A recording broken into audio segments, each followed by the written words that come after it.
are easy to fight, and already that confidence continues to build. But Goofy is just trying to slow things down just a little bit, and monster shot to take down the shield of Salco. But Ark and School, the IGL and the Fragger, they're still there. They're holding the walls and making sure nobody can get out of this one. I mean, being honest, Ark's been running it all week long inside of the scrim lobbies, inside of the practice room.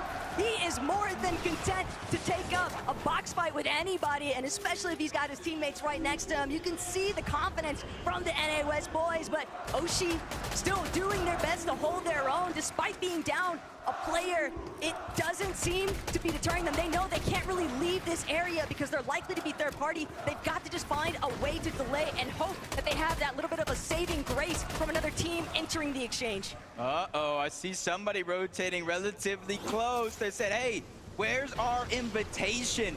We want to join this party. We want to figure out how we need to approach this situation, and they're lurking all the way underneath. So it's going to be Salco, School, and Ark, the ones that need to watch out just a little bit. Vortex and Goofy, they're just trying to hold their ground as much as possible. But this is the thing, against a team like Ark, School, and Salco, when you try to hold your ground like this, that's for them a sign of weakness. They're going to continue to put that pressure down. If you look at their material as well, they don't need to disengage out of this fight. They can wait as long as they want, because in essence, they're just denying you time, they're denying you opportunity, and denying the chance to get that reboot back. But it might not be as prime as what it initially appeared, not with Queasy hovering in the distance. You can see they got a little bit of elevation to work with too. They're bound to take notice of what's going down. Elsewhere across the map though, south of Hyde, King, PA's in, Phaser getting fraggy up against Scarpa and Way. And that's gonna be an easy cleanup there for King's team.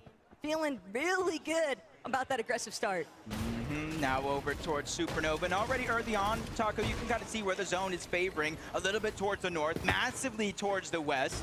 So even though Clix, Higgs, and Yamzo haven't had to rotate just yet, they can focus on trying to get as much Storm Surge as possible. They've run into trouble. There's a speed bump in their plan. That's Reet, Cooper, and Curly. And he was very vocal, Reet was. He said, hey, we understand what's going on around the lobby. We've just got to make some things happen. They have 2 early eliminations. That comes with Storm Surge itself, and they're continuing to rotate through so many other teams' loop paths and pathways. There's also just so much confidence behind Reet, and just teaming with a player that has so much faith in themselves. It's bound to just have that trickle-down effect to his teammates. Not to say that Cooper and Curly aren't clearly thinking of themselves in the same way, but it is a huge positive.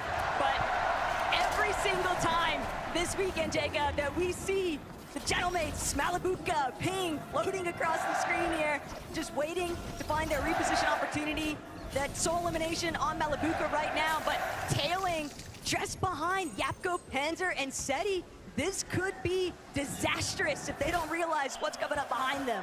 Yeah, there's no audio visuals that far away, so they're just going to try to get some easy surge. You see the launch pads coming out. That's a huge signal. Seti and Panzer have to kind of second guess if they want to go for it, because Yapko's just getting beam targeted out of the sky. Just one shot left is all they need, but he possibly leaves that render distance and figures out a way to survive. Heads up to Seti and to Panzer. They not only building that to try to fire back on him, but that coincidentally enough shielded their teammate Yapko for him to survive. They fully protected their trio mate. That's just excellent team play, but pulling back, Baka, Pars, Pump, a little bit tangled up right now north of Supernova Academy. Saad, Snowy, and Ryu, though, arguably in a slightly worse position, but the intention is clear. These two teams very likely to clash here, Jacob. They could both definitely utilize Surge. We know just how high those numbers and that threshold can truly climb. Yeah, and these are two teams. I think they land relatively close to one another, almost contesting each other even. During some of those practice games, they were actually kind of feeling each other out, fighting it out, but neither team kind of won that scenario, no matter if they won the fight or not. So they're trying to take a slower approach, but that means they're rotating parallel with the zone moving towards the north, stay towards the dead side of it all, and just try to make sure they have the best chances to survive what could be a very, very chaotic Storm Surge if it does deactivate. And that's why you're seeing so many teams taking that proactive approach to try to gain some elevation, some high ground, and even if it means fighting it out on the Surge base. Hero He knows Wixie is low. Nobody there to provide a little bit of backup either. That could be the first knock here. Hero with the big opening. FKS going to capitalize immediately. Throws that body back into their box space control. And now FKS trying to make the approach from above. Just so aggressive though. Hero's going to be forced to pull back just a little bit. Too much firepower breaking through, but Buyuriru just not healthy enough. Barely enough HP, and he can't escape from FKS. Aetherus even getting a little bit more involved from a distance, and this is part of the problem with trying to take some of these extended box fights. You just got these teams from so far away beaming through your walls. Yeah, just got yoinked away. But Kanata, Rapid, and Bulge. Kanata's perfection continues in terms of qualifying for every single FNCS Grand Finals in the history of FNCS. But I think he's coming with a different energy this time around. If you remember a few years ago, contested against Malibu and Thomas at the Global Championship, he just had a different mindset. He's like, I'm contested, it's not gonna go well. This time, he's confident. He says, hey, we're going to win. And the way they've been playing lately, they have as good a chance as anybody at taking that top spot. A little bit of a sleeper, maybe under the radar team there, but Vanya, Mariez, Pixie, one of our major champion winners in EU, and now looking to see if they can extend their dominance across the globals stage. Vanya, Mariez, Pixie, just steadily trying to creep up on the opposition, but thinking twice, recognizing a couple other teams local to their area. They don't want to overextend here, but for Mariez, he's just waiting to see whether or not he can break out these floors from underneath. Valor and Mansour doing a decent job to prevent Vanya, Pixie, and Mariez from an outright collapse. Yeah, and they're just kind of playing as calculated as they can. We've seen a lot of these fights kind of not necessarily end as smoothly and as cleanly as some of these trios would expect, especially with so many third-party potential there. Trish just kind of yoinked that elimination away early on in this game, and now Bandage is trying to target it after. He feels like he has him soloed out, dropping down a few layers, but he's able to catch himself and not let this pressure get to him too much. But they're in the zone, Taco, and that kind of depletes any opportunity from heal off later on in the game the longer and longer you stay in this situation. But even if they win this here, they have to be careful. One team in front of them out of zone. You saw Chaff, you saw Reason, Mr. Savage. They're towards the north of them, so this is not going to be as dead side of a rotate as they think it will. But the main thing that I'm noticing, Jacob, is that Vanya, Mariez, they're not carrying any white heals. So unless Pixie actually has something to work with, yeah, these guys are going to just have to get out of this position. They can't afford to keep tanking these early storm ticks. It's just not worth it. But on their way out, Valor and Mansour definitely not going to make it easy. Cole, Ritual, Peterbot, they might have just found Flixie and Venno with Vico, but for right now, Rangers Bruin, what seems like it might have been heating up, these guys are actually looking to kind of slow it down.